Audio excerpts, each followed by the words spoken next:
Magandang gabi po, Luzon, Visayas at Mindanao. Nagbanta si Senador Erwin Tulfo na ipaaresto ang sino mang magsasagawa umano ng tinawag niyang peking hearing sa Senado. Sinabi niya yan kasunod ng ikinasang pagdinig sa flood control scandal ng grupo ni Senator Alan Peter Cayetano. Giit ni Tulfo, siya ang legit na chairman ng Blue Ribbon Committee sa ilalim ng tinaguriang new majority ng Gatchalian Bloc. Nakatutok si Sandra Aguinaldo.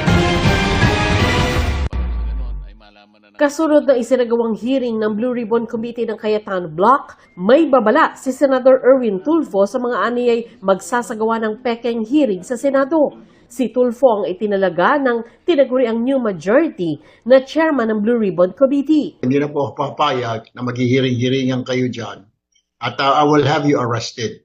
I promise. Kahit na senador ka, kahit na sinasabi mong matanda ka na, ilang taong ka na sa Senado, try me. Magpahiring ka ng Blue Ribbon ulit. Magpahiring ka. I don't care kung dati kang Senate President, dati kang Speaker of the House, I don't give up. Talagang papahuli kita. Kung hindi papahuli, kung ayaw ng usa, bibit-biting kita, kukwilyuhan kita, palalayasin kita dyan sa floor na yan. Because I am the legitimate Blue Ribbon Chairman.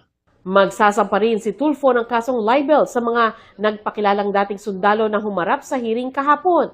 Dahil di niya totoo ang sinabi nilang dinalhan siya ng maletang may pera. Kakasuhan din ng ilan sa kanila ng libel ni Senador Tito Soto dahil kasinungalingan din aniya ang akusasyong dinalhan umano siya ng pera. Kabilang sa binutasan ni Soto ay ang aligasyong tinanggap ang pera ng kanyang executive assistant na aniyay 2015 pa pumanaw. Sa Lunes, magsasagawa ng hearing ang Blue Ribbon Committee ni Tulfo. Imbitado rin dito ang ilan sa mga dating Marines at iba pang inimbitahan ni na Cayetano. We are inviting them. Pag hindi po sila sumunod, papaliwanagin po namin sila and then mag-i-issue po kami ng cite them for contempt. And entonces po, yung aming pong usaha, yung aming pong mga pulis, pwede po namin i-order na hulihin po sila, dalhin sila dito sa Senado. Kung wala po silang valid reason. Hiningan namin ng reaksyon si Attorney Levy Baligod, ang abogado ng mga ex-Marines pero wala pa siyang tugon.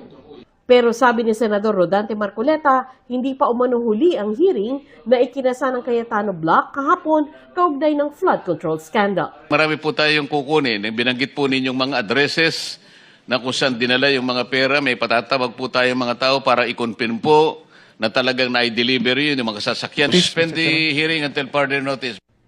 Naka-adjourn sinedya na ang Kongreso hanggang July 26. Sa July